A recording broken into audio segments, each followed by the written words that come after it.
Sir जो 5 राज्यों में चुनाव है पहले को क्या लग रहा है सर? मुझे पूरा विश्वास है कांग्रेस पार्टी का बहुत अच्छा प्रदर्शन रहेगा इन 5 राज्यों के चुनाव में। जैसे इससे पहले कर्नाटक में और हिमाचल में कांग्रेस पार्टी ने बहुत अच्छा प्रदर्शन किया। दोनों जगह बड़े बहुमत से सरकारें बनी कांग्रेस पार्टी की, जबकि मीडिया कुछ और दिखाता था। इन 5 राज्यों में भी कांग्रेस का अच्छा प्रदर्शन रहेगा, क्योंकि देश के लोग भारतीय जनता पार्टी के अहंकार से, उनकी तानाशाही से, उनके व्यापक संगठित भ्रष्टाचार से और बड़े उद्योगपति समूहों को जिस तरीके से लाभ पहुंचाया जा रहा है देश की जनता की कमाई से, आज इन सब नीतियों से देश के लोग त्रस्त हैं और हर प्रदेश के अंदर कांग्रेस के पक्ष में अच्छा नतीजा आएगा। तो सर क्या लगता है कि ये एक तरह से लोकसभा चुनाव से पहले सेमीफाइनल है? देखिए, हर चुनाव उस प्रदेश के लिए अपना ही फाइनल होता है और जो है हर चुनाव का अपना महत्व होता है और मुझे लगता है कि इस चुनाव का भी एक अपना महत्व रहेगा। लोकसभा चुनाव पे असर होगा सर?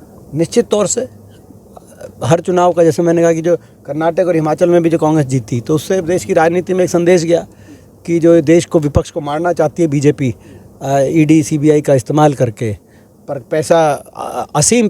असीम धन दौलत बीजेपी ने कमा ली है, उसके आधार पर विज्ञापन छाप के और ईडी सीबीआई से, तो देश के लोग इस तरीके से विपक्ष को नहीं दबने देंगे। लोगों ने बीजेपी को हराया और कर्नाटक हिमाचल में कांग्रेस को जिताया।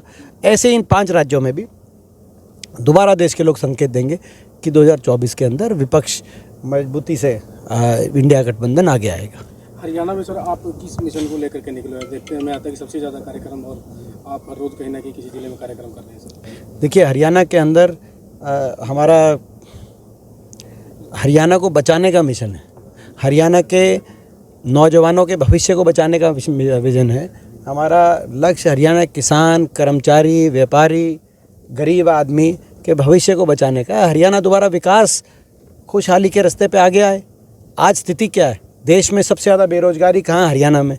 ऐसी स्थिति भयावह बेरोजगारी की हो गई इस सरकार में।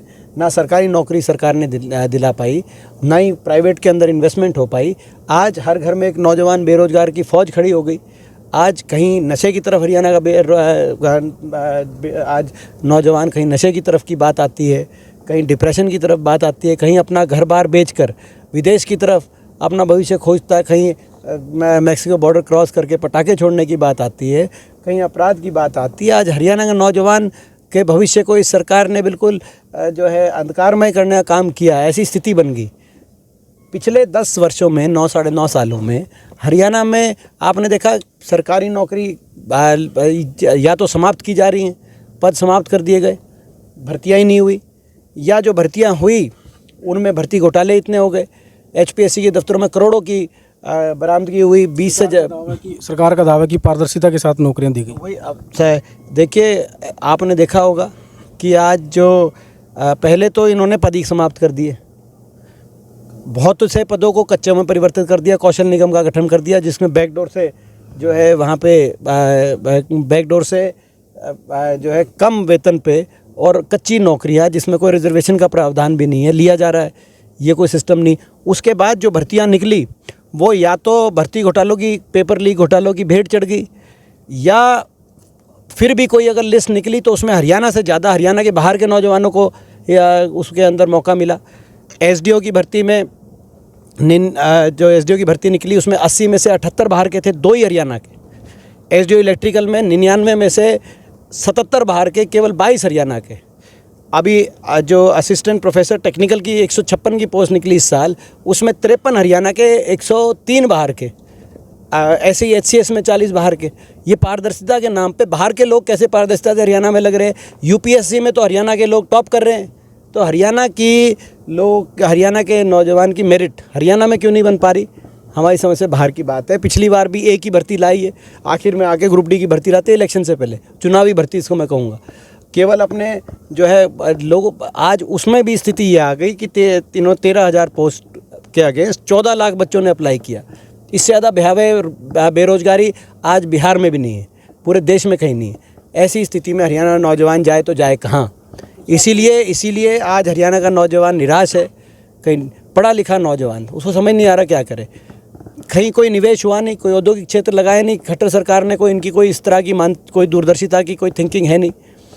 तो ये डिप्रेशन का शिकार हो रहा है, कहीं नशे तो सर आप जो दौरा कर रहे हैं, आपको लगता है कि हरियाणा में बदलाव होगा अब की बार? निश्चित तौर से हरियाणा के लोग मन बना चुके हैं, हरियाणा में बदलाव तय है। हरियाणा में भाजपा जज्बा की खट्टर दुष्यंत सरकार जा रही है और हुड्डा साहब के नेतृत्व में, उदय भान जी की अध्यक्षता में कांग्रेस पार्टी की सरकार आ रही है। सर एक अभी जहरीली शराब का मामला आया है यमुनानगर और अंबाला में, उसमें एक कांग्रेस नेता का भी नाम आया है और भाजपा प्रदेश अध्यक्ष ने आरोप लगाया कि हुड्डा समर्थक एक नेता हैं जिन्होंने इसमें सम्मिलित। ये उनको भी पता है कि क्या है, पूरा के पूरा सरकारी संरक्षण में एक शराब घोटाला को अंजाम दिलाने का काम हुआ है। और जो ये केवल यही शराब घोटाला नहीं, पिछले साल सोनीपत में भी एक शराब घोटाला आया था, उसमें शराब घोटाला नहीं, एक जो है अवैध शराब से वहाँ भी लोग मारे गए थे। अब यमुनानगर में अवैध शराब सेवन से लोग मारे गए। उससे पहले कोविड के दौरान बड़ा व्यापक स्तर पर शराब घोटाला आया। हरियाणा के शराब घोटाले नहीं, पूरे देश में भी कहीं भी शराब घोटाला आता है उसके तार हरियाणा से जुड़े हुए पाए जाते हैं, जब से एक्साइज महकमा जो अभी मौजूदा डिप्टी सीएम इनके पास गया है। ये आज मैं समझता हूँ खुली तौर से सरकारी संरक्षण में संगठित अपराध का रूप हरियाणा के शराब माफिया ने ले लिया है। ये इस पे उच्च स्तरीय जांच होनी चाहिए। हम मांग करते हैं हाई कोर्ट की सिटिंग जज जांच और उप मुख्यमंत्री इस्तीफा दें और मुख्यमंत्री भी जिम्मेदारी ले। इतना बड़ा भ्रष्टाचार का मामला, और इसमें जो नाम सामने आए हैं उसमें आपने देखा होगा कि कई तो बहुत ही जो है ऐसे लोग सामने आए। एक अंबाला के एक ऐसे व्यक्ति सामने आए जो गृह मंत्री जी के घर पे गृह जिले में, जिनका ट्रैक रिकॉर्ड बिल्कुल क्लियर है, लेकिन वो उनको भी अंकुश नहीं लगाने पे असफल हो रहे हैं गृह मंत्री। उनका ट्रैक रिकॉर्ड किस तरह क्रिमिनल ट्रैक रिकॉर्ड है। इस तरीके से जेजेपी के एक हल्का अध्यक्ष हैं जो, और एक जिस व्यक्ति का कथित तौर से कहा कि वो जो व्यक्ति का एक और का नाम आया है वो तुरंत कांग्रेस पार्टी ने निष्कासित कर दिया। जो एक जो है अपना वो मैं ये नहीं कहना चाहता वो कांग्रेस पार्टी में किस जो है उसमें नहीं, मगर वो कांग्रेस पार्टी के सदस्य थे, उनको तुरंत निष्कासित कर दिया कांग्रेस पार्टी ने। लेकिन सरकार किसकी किसकी सरकारी संरक्षण में ये हो रहा है? ये हो सकता है कि भाई कोई किसी पार्टी का कोई कार्यकर्ता कहीं जो है उसमें, और उसमें कांग्रेस पार्टी में ऐसे लोग इसका स्थान नहीं है, लेकिन सरकार किसकी और किसके संरक्षण में हो रहा है, ये जवाब दे। तो सर एक कांग्रेस का संगठन लंबे टाइम से नहीं बन पा रहा है। कांग्रेस का संगठन हमारा लगातार थोड़ा उस पर कार्य चल रहा है, और जब कांग्रेस हाईकमांड को, और मैं समझता हूँ कांग्रेस शीर्ष नेतृत्व को ये विश्वास होगा कि संगठन की सूची जारी की जानी चाहिए, कांग्रेस को मजबूत करने के उपयुक्त समय पे उसको सूची जारी की जाएगी। पहले भी 9 में हिंसा हुई थी, अब फिर मामला सामने आया, वहाँ पथराव हुआ। भाजपा लगातार प्रयास कर रही है, ये जो है भाई को भाई से समाज में तनाव पैदा करके राजनीति करने में माहिर पार्टी है भारतीय जनता पार्टी। कहीं धर्म, कहीं जाति पाति, कहीं भाषा के आधार पर ये भाईचारे को कमज़ोर करके अपनी राजनीतिक रोटी सेकने की ये पार्टी है। तो ये दिखाई दे रहा है ये कहीं ना कहीं।